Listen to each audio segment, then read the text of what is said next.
So there's a number of these sort of seeders around. If you have a look, the reason why we ended up choosing this Great Plains one, well, there's a couple of reasons, but like Shay said, there's a small seeds box on the back and there's a large seeds box on the front. And the large seeds are delivered in between the discs, so you can place them deeper in the soil profile. So like we were talking about earlier, large seeds tend to need more moisture and take more time to germinate, so you need to put them at an appropriate depth. And if you do that, the appropriate depth for a sunflower or a cowpea is way too deep for a clover or a chicory that Jerry was talking about. So they get placed at the back here, just in front of the press wheel. So one of the reasons we went with this planter is it's quite simple to calibrate, so it makes it easy to use. Also, the individual parallelograms we can adjust.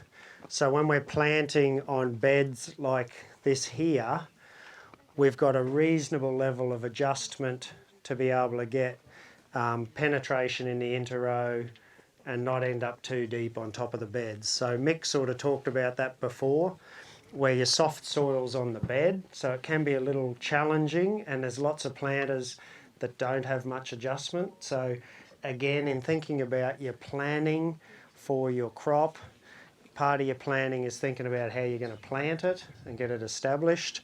And if you're going to be establishing on a bed and an interrow at the same time, that's a challenge. So you need to think that through.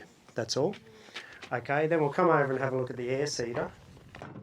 So the yellow one over at the tent there before, I imagine a fair few of you might have seen, we mounted that one on a cane harvester because it's lightweight, and we just ran the seed hoses under the back of the machine, so the harvester just planted and put trash over at each pass.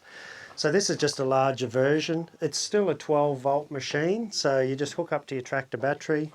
There's 8 outlets on this one. So if you're, the little yellow one is it's got 5 outlets like Shay said. So if you've got, say, a 3-row wavy disc cultivator, it's a bit awkward to put 5 rows into 3. Whereas the 8-row outlet machine, it's a bit easier. And it just allows you to direct seed both on the beds and in the interrows as well. So that one's a little bigger to manhandle and mount. The little yellow one's real easy. 40mm piece of box, mounts on there. It's simple. They're easy to adjust and calibrate. There's a flap inside that you can control the amount of feed to the fluted roller. And then also they just have a fan speed adjustment as well, or motor speed adjustment.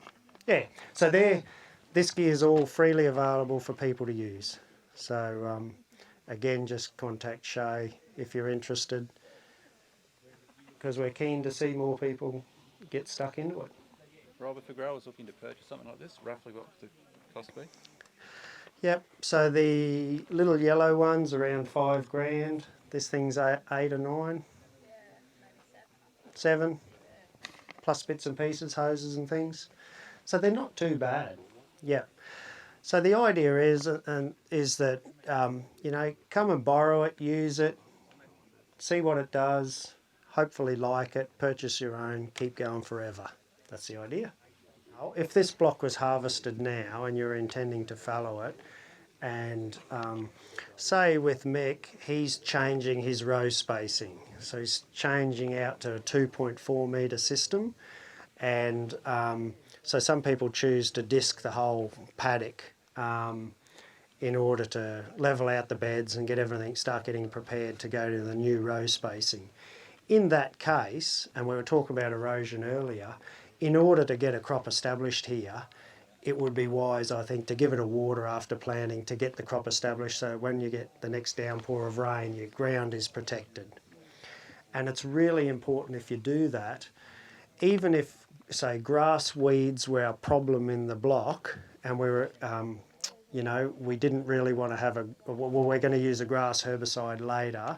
You would normally just use a broadleaf mix, but a broadleaf mix won't give you as good a ground cover due to the root system. So I'd include a cereal, say a Jap millet, in the mix. Ensure you get really good ground cover, and then later on when you need to terminate it, sure, you'll terminate the Jap millet, but your broadleaves will all still be there for your longer term benefit. So it's just thinking those sort of things through, yeah. But don't leave ground unprotected. It's one step forward, 10 steps back.